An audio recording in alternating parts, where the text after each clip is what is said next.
Water. The things that are fluid, changing, and unpredictable.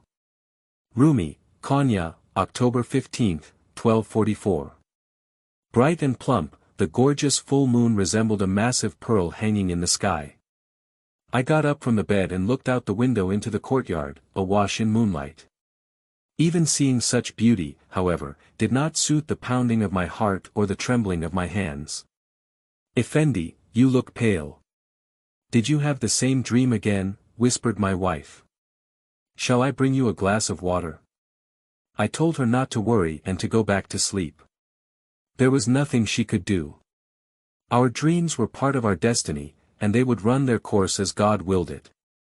Besides, there must be a reason, I thought, that every night for the last 40 days I had been having the same dream. The beginning of the dream differed slightly each time. Or perhaps it was always the same, but I entered it from a different gate each evening. On this occasion I saw myself reading the Quran in a carpeted room that felt familiar but was like no place I had been before. Right across from me sat a dervish, tall, thin, and erect, with a veil on his face. He was holding a candelabrum with 5 glowing candles providing me with light so that I could read. After a while I lifted my head to show the dervish the verse I was reading, and only then did I realize, to my awe, that what I thought was a candelabrum was in fact the man's right hand. He had been holding out his hand to me, with each one of his fingers aflame. In panic I looked around for water, but there was none in sight. I took off my cloak and threw it on the dervish to extinguish the flames.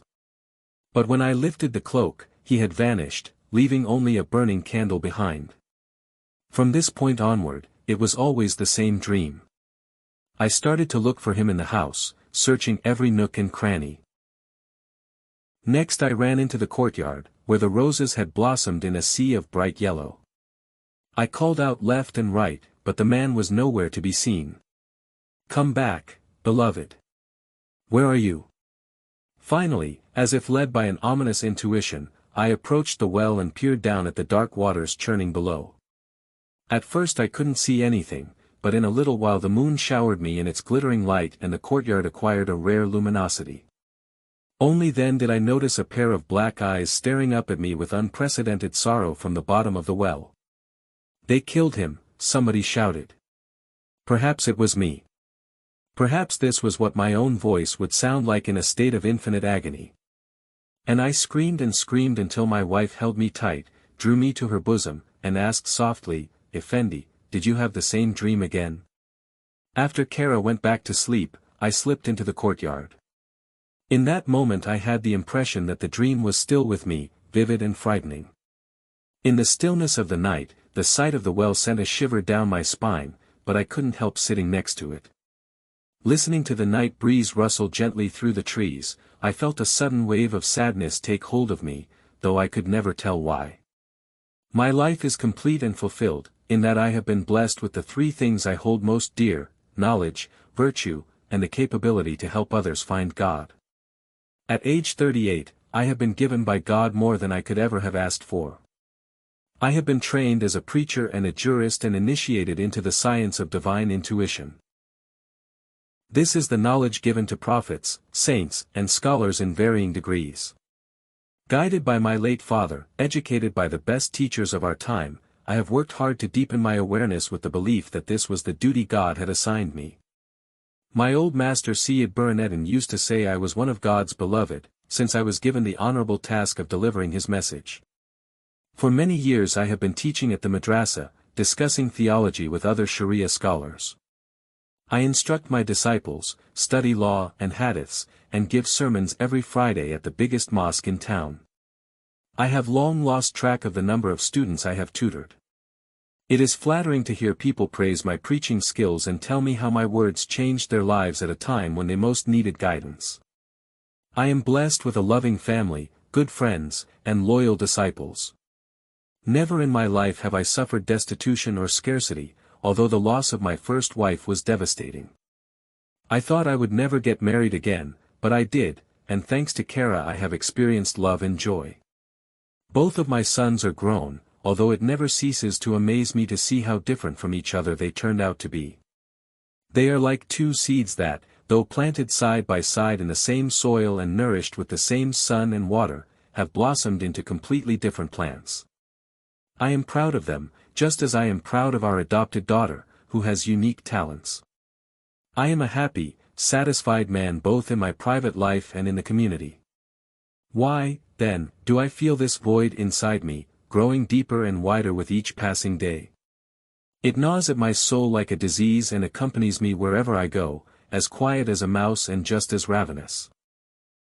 Shams, Konya, October 17, 1244.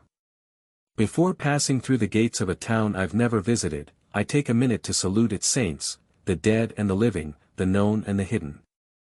Never in my life have I arrived at a new place without getting the blessing of its saints first. It makes no difference to me whether that place belongs to Muslims, Christians, or Jews. I believe that the saints are beyond such trivial nominal distinctions. A saint belongs to all humanity. So when I saw Konya for the first time from a distance, I did what I always did. But something unusual happened next. Instead of greeting me back and offering their blessings, as they always did, the saints remained as silent as broken tombstones. I saluted them again, more loudly and assertively this time, in case they had not heard me. But once again there followed silence.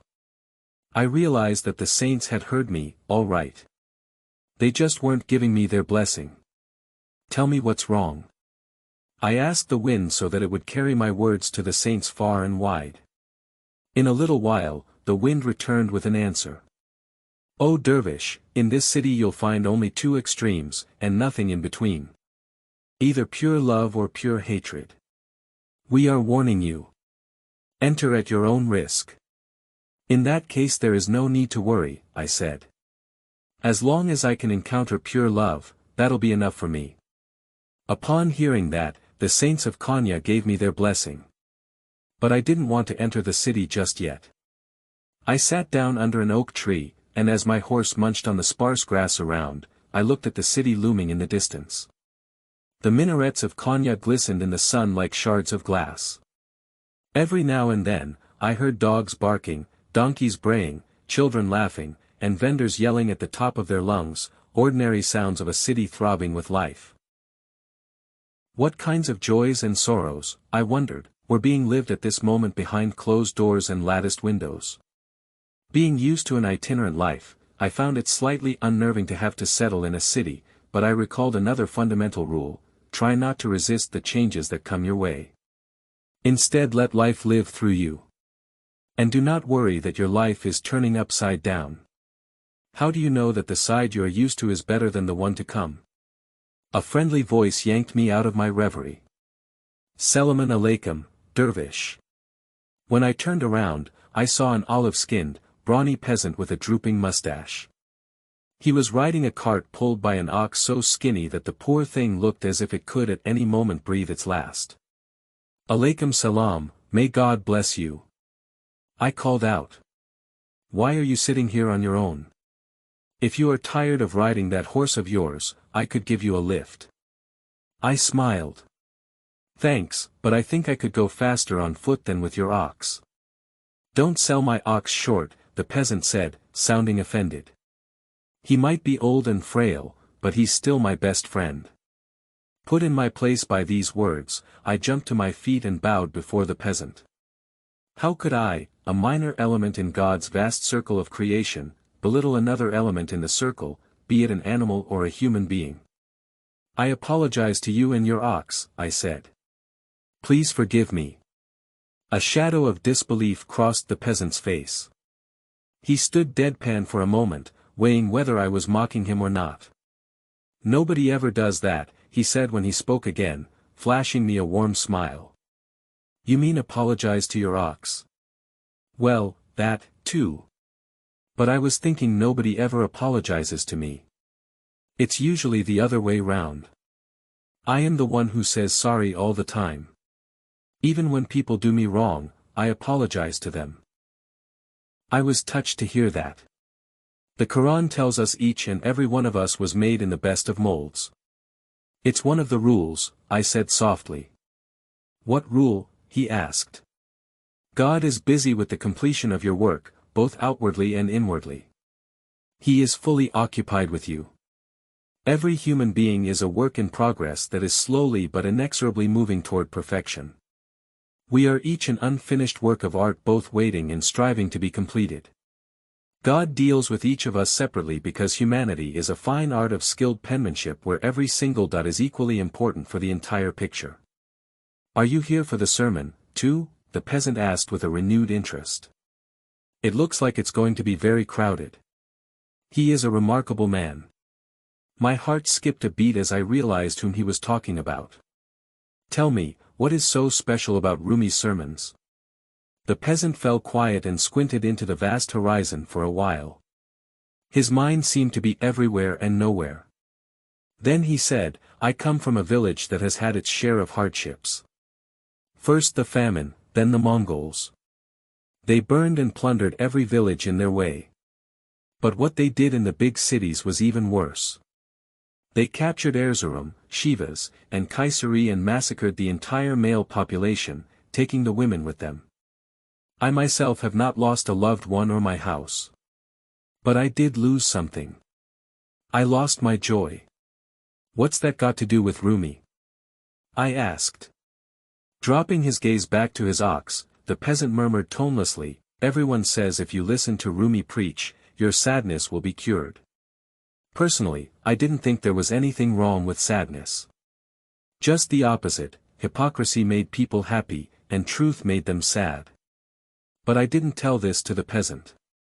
Instead I said, why don't I join you until Konya, and you'll tell me more about Rumi. I tied my horse's reins to the cart and climbed in to sit beside the peasant, glad to see that the ox didn't mind the additional load.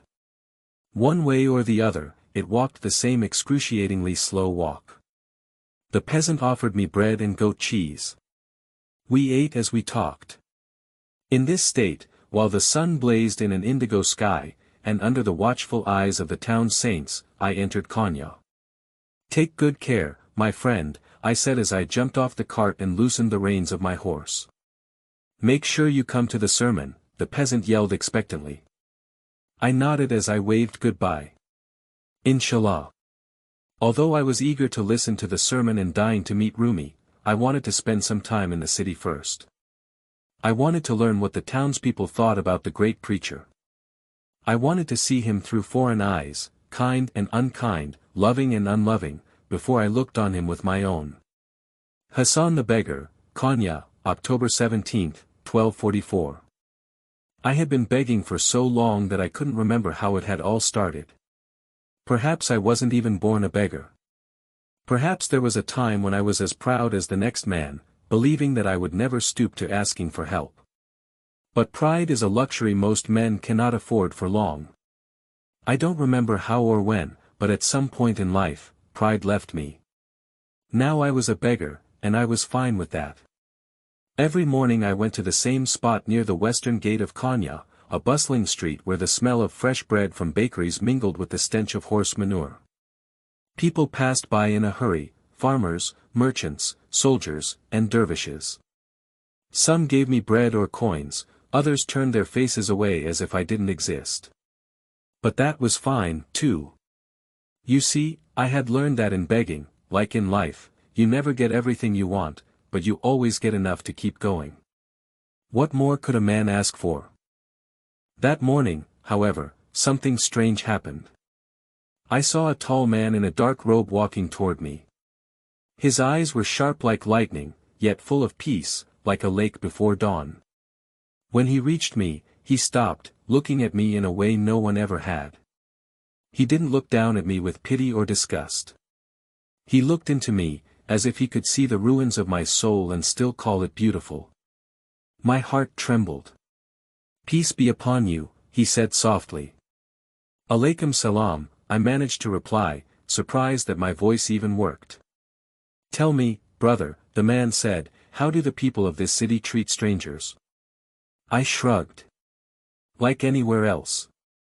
Some smile, some scowl. Some give, some take. That's the way of the world. He nodded slowly.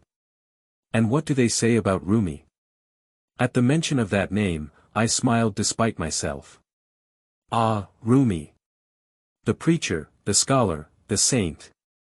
People love him and fear him at the same time. His words burn like fire and heal like water. Some say he speaks with angels, others whisper that he has gone mad with love. The man's lips curved into a faint smile. And what do you think? I think, I said carefully, that anyone who can make both the scholar and the shoemaker cry at the same words must be close to God. The man looked pleased. You speak wisely. He reached into his robe and took out a small coin, old and shining like the moon. Take this, and may your heart be full even when your hands are empty. I accepted it with trembling fingers, but before I could thank him, he had already started to walk away. I called after him, wait. Who are you? He turned his head just enough for me to see his smile. Just a traveler, he said. But some call me Shams of Tabriz. The name hit me like thunder. I had heard whispers of a wandering dervish with that name, a man said to be searching for his destined friend, his mirror soul. And now he had walked past me like a gust of divine wind, leaving the world a little different than it had been a moment ago. When I looked down at the coin in my hand again, it was gone. Only a trace of warmth remained in my palm, as if a sunbeam had rested there. I sat there for a long time, unable to move. Somehow, I knew that something great was about to happen in Konya, something that would shake hearts and awaken souls. And I, Hassan the beggar, had just witnessed its first breath. Shams, Konya, October 17, 1244. Beholden to the peasant who dropped me off at the town center, I found myself and my horse a place to. The inn of sugar vendors seemed just what I needed. Of the 4 rooms I was shown, I chose the one with the fewest possessions, which consisted of a sleeping mat with a moldy blanket, an oil lamp that was sputtering its last, a sun-dried brick that I could use as a pillow, and a good view of the whole town up to the base of the surrounding hills. Having thus settled down, I roamed the streets, amazed at the mixture of religions, customs, and languages permeating the air. I ran into gypsy musicians, Arab travelers, Christian pilgrims, Jewish merchants, Buddhist priests, Frankish troubadours, Persian artists, Chinese acrobats, Indian snake charmers, Zoroastrian magicians, and Greek philosophers. In the slave market, I saw concubines with skin white as milk and hefty, dark eunuchs who had seen such atrocities that they had lost their ability to speak. In the bazaar I came across traveling barbers with bloodletting devices, fortune-tellers with crystal balls, and magicians who swallowed fire. There were pilgrims on their way to Jerusalem and vagrants who I suspected were runaway soldiers from the last crusades. I heard people speak Venetian, Frankish, Saxon, Greek, Persian, Turkish, Kurdish, Armenian, Hebrew, and several other dialects I couldn't even distinguish. Despite their seemingly endless differences, all of these people gave off a similar air of incompleteness, of the works in progress that they were, each an unfinished masterwork. The whole city was a Tower of Babel. Everything was constantly shifting, splitting, coming to light, transpiring, thriving, dissolving, decomposing, and dying. Amid this chaos I stood in a place of unperturbed silence and serenity, utterly indifferent to the world and yet at the same time feeling a burning love for all the people struggling and suffering in it. As I watched the people around me, I recalled another golden rule: it's easy to love a perfect God, unblemished and infallible that He is. What is far more difficult is to love fellow human beings with all their imperfections and defects. Remember, one can only know what one is capable of loving. There is no wisdom without love. Unless we learn to love God's creation, we can neither truly love nor truly know God. I roamed the narrow alleys where artisans of all ages toiled in their small, dingy stores. In every place I visited, I overheard the townspeople talk about Rumi. How did it feel, I wondered, to be this popular? How did it affect his ego? My mind busy with these questions, I strolled in the opposite direction from the mosque where Rumi was preaching. Gradually the surroundings began to change.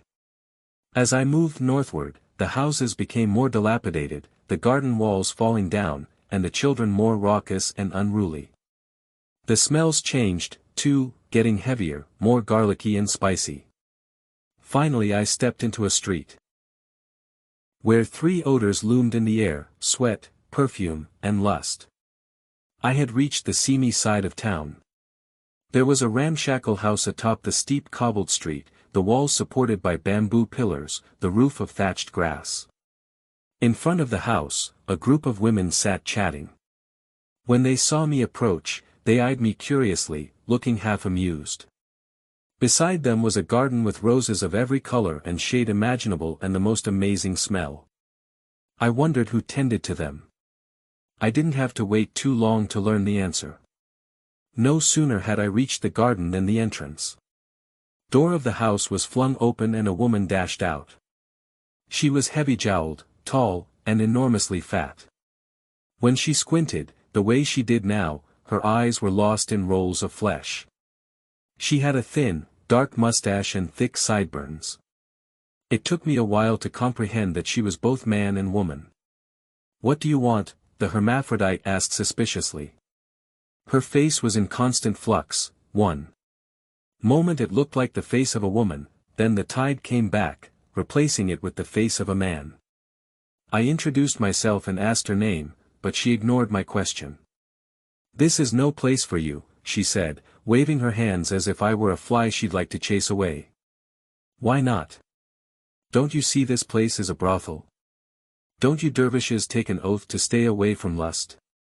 People think I wallow in sin here, but I give my alms and close my doors in the month of Ramadan. And now I'm saving you. Stay away from us. This is the filthiest corner in town." "Filth is inside, not outside," I objected. "Thus says the rule." "What are you talking about?" she croaked. "It is one of the 40 rules," I tried to explain. "Real filth is the one inside. The rest simply washes off. There is only one type of dirt that cannot be cleansed with pure waters, and that is the stain of hatred and bigotry contaminating the soul. You can purify your body through abstinence and fasting, but only love will purify your heart." The hermaphrodite was having none of it. "You dervishes are out of your minds. I've got all sorts of customers here. But a dervish? When frogs grow beards. If I let you linger, God will raise this place to the ground and put a curse on us for seducing a man of faith." I couldn't help chuckling. "Where do you get these ridiculous ideas? Do you think God is an angry, moody patriarch watching us from the skies above so that he can rain stones and frogs on our heads the moment we err?" The patron pulled at the ends of her thin mustache, giving me an annoyed look that verged on meanness. "Don't worry, I'm not here to visit your brothel," I assured her. "I was just admiring your rose garden." "Oh, that," the hermaphrodite shrugged dismissively, "is the creation of one of my girls, Desert Rose." With that, the patron gestured to a young woman sitting among the harlots ahead of us. Delicate chin, pearl-luster skin, and dark almond eyes clouded with worry. She was heartbreakingly beautiful. As I looked at her, I had a sense she was someone in the process of a big transformation. I dropped my voice to a whisper so that only the patron could hear me. "That girl is a good girl. One day soon she'll embark on a spiritual journey to find God. She'll abandon this place forever. When that day comes, do not try to stop her." The hermaphrodite looked at me flabbergasted before she burst out, "What the hell are you talking about? Nobody is telling me what to do with my girls. You better get the hell out of here. Or else I'm calling Jackal Head." "Who's that?" I asked. "Believe me, you wouldn't want to know," the hermaphrodite said, shaking her finger to emphasize her point. Hearing the name of this stranger made me shiver slightly, but I didn't dwell on it. "Anyway, I'm leaving," I said. "But I'll come back, so don't be surprised next time you see me around. I'm not one of those pious types who spend their whole lives hunched on prayer rugs while their eyes and hearts remain closed to the outside world. They read the Quran only on the surface. But I read the Quran in the budding flowers and migrating birds. I read the breathing Quran secreted in human beings. You mean you read people? The patron laughed a half-hearted laugh. What kind of nonsense is that? Every man is an open book, each and every one of us a walking Quran. The quest for God is ingrained in the hearts of all, be it a prostitute or a saint. Love exists within each of us from the moment we are born and waits to be discovered from then on. That is what one of the 40 rules is all about. The whole universe is contained within a single human being, you. Everything that you see around, including the things you might not be fond of and even the people you despise or abhor, is present within you in varying degrees. Therefore, do not look for shaitan outside yourself either. The devil is not an extraordinary force that attacks from without. It is an ordinary voice within. If you get to know yourself fully, facing with honesty and hardness both your dark and bright sides, you will arrive at a supreme form of consciousness. When a person knows himself or herself, he or she knows God. Crossing her arms above her chest, the hermaphrodite leaned forward and squinted at me menacingly. A dervish who preaches to harlots, she grunted. I warn you, I'm not going to let you badger anyone around here with your silly ideas. You better stay away from my brothel. Because if you don't, I swear to God, Jackalhead will cut off that sharp tongue of yours and I'll eat it with pleasure.